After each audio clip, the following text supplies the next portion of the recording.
दीवारों से बातें करना अच्छा लगने लगा है। ये पागल होने का लक्षण नहीं, ये पागलपन से छूटने का लक्षण, ये शुरुआत है। इसको ध्यान बना लो। पुराने जमाने की दीवारें होती भी बड़ी थी,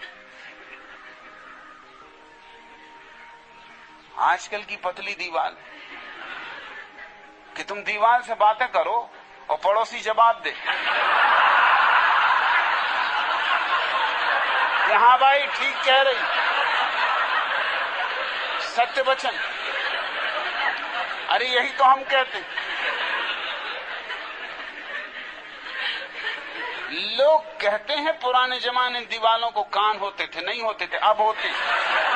कान ही नहीं होते, मुंह भी होते। दीवालें इतनी पतली हैं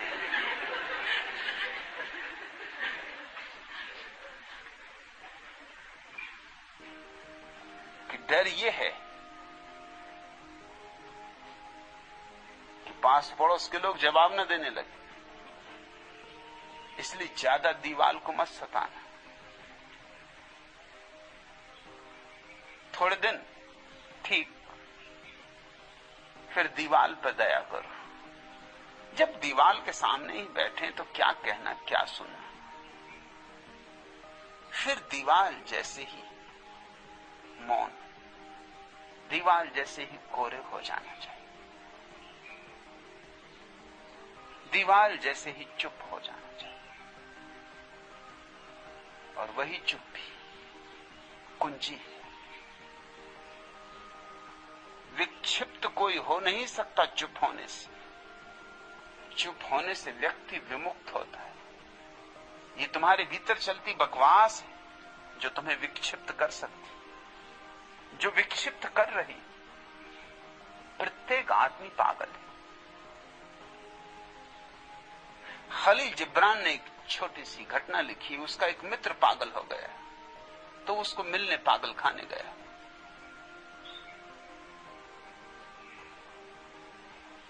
मित्र बगीचे में पागल खाने के बैठा हुआ था, बड़ा प्रसन्न था। खलील जिब्रान सहानुभूति प्रकट करने गया था। वो इतना प्रसन्न था कि सहानुभूति प्रकट करने का मौका ही ना मिले। प्रसन्न आदमी से क्या सहानुभूति प्रकट करो। वो तो यूं मस्त हो रहा था, वृक्षों के साथ डोल रहा था, पक्षियों के साथ गुनगुना रहा था, पागल ही जो था। फिर भी खलील जिब्रान तो अपनी तय करके आया था, तो बिना कहे जा नहीं सकता था। कहा कि भाई बहुत दुख होता है ये देख के कि तुम यहां हो। उस आदमी ने कहा मुझे देख के तुम्हें दुख होता। अरे मुझे देख के तुम्हें दुख नहीं होना चाहिए, हालत उल्टी है। तुम्हें देख के मुझे दुख होता।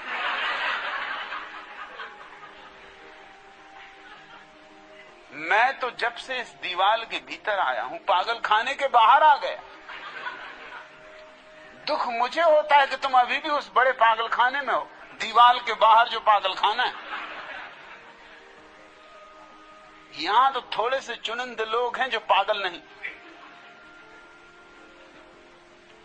दीवाल के बाहर है असली पागल खाना।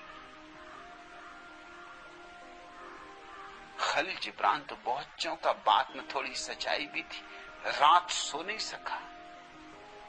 विचारशील व्यक्ति था, सोचने लगा कि बात में थोड़ी सच्चाई तो है। दीवाल के बाहर एक बड़ा पागल खाना ही तो है। तुम खुद ही इसका परीक्षण कर सकते हो। 10 मिनट के लिए तुम्हारी खोपड़ी में जो भी चलता उसको कागज पर लिखो। संकोच न करना, संपादन न करना, कुछ काटना नहीं, पीटना नहीं, किसी को बताना नहीं है। द्वार दरवाजे बंद रखना, सिगड़ी जला के रखना। जैसे लिख लो जल्दी से डाल देना, किसी के हाथ ना लग जाए। इसलिए डरने की कोई जरूरत नहीं। जो आए मन में, जैसा आए मन में लिखना। और तुम बड़े हैरान होगे क्या क्या तुम्हारे मन में आता है। पड़ोसी का कुत्ता भौंकने लगता है और तुम्हारे मन में चला कुछ, ये कुत्ता क्यों भौंक रहा है। ये हरामजादे कुत्ते, इनको कोई काम ही नहीं, किसी को शांति से न रहने देंगे। चल पड़ी गाड़ी, मालगाड़ी समझो, हर डब्बे में सामान भरा है।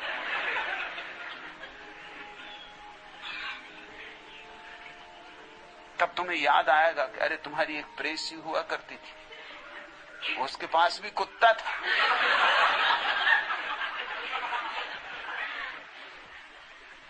अब गाड़ी चली, कुत्ते ने सिलसिला शुरू करवा दिया। कुत्ता भी क्या वक्त पे भौंका।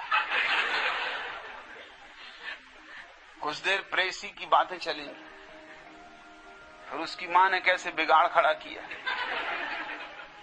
उसके दुष्ट बाप ने किस तरह बाधा डाली, समाज किस तरह आड़े आ गया। तुम कहां जाके पहुंचोगे अंत में कहना मुश्किल है।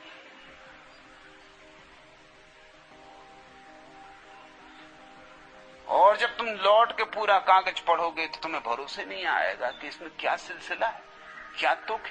कोई वचन आधे ही आके खत्म हो जाता, उसमें पूर्ण विराम भी नहीं लगता, उसके बीच में ही दूसरा वचन घुस जाता है। बीच बीच में फिल्मी गाने आते, लारे लप्पा,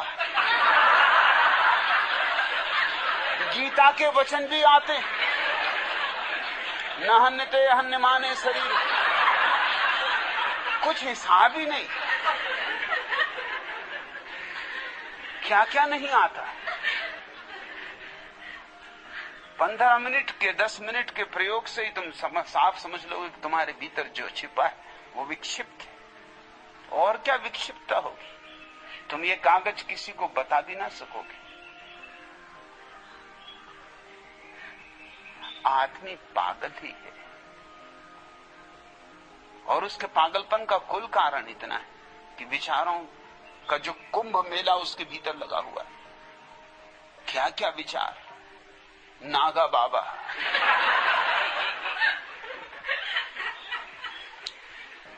कैसे कैसे नागा बाबा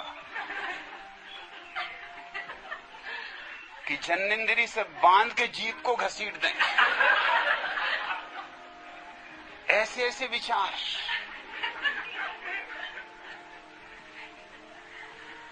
और कुंभ का मेला, उसमें क्या नहीं,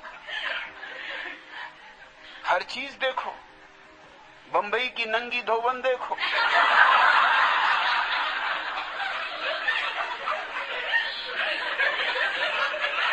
अब बंबई और नंगी धोबन का क्या संबंध। बचपन में मेरे गांव में आते थे लोग, एक छोटा सा डब्बा, मगर उसमें बंबई की नंगी धोबन जरूर होती थी। मैं कई बार सोचा कि बंबई से और नंगी धोबन का क्या संबंध।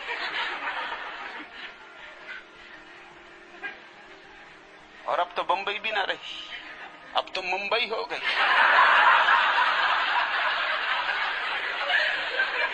अब नंगी धोबन का क्या होगा। ऐसे ऐसे विचार आएंगे, ऊंचे विचार आएंगे, तुम कभी कल्पना भी नहीं कर सकोगे कि क्या क्या तुम्हारे भीतर कचरा कबाड़ भरा हुआ है। इसको एक दफा देखो गौर से। तो वीणा दीवार से बातें करने से कोई पागल नहीं होता।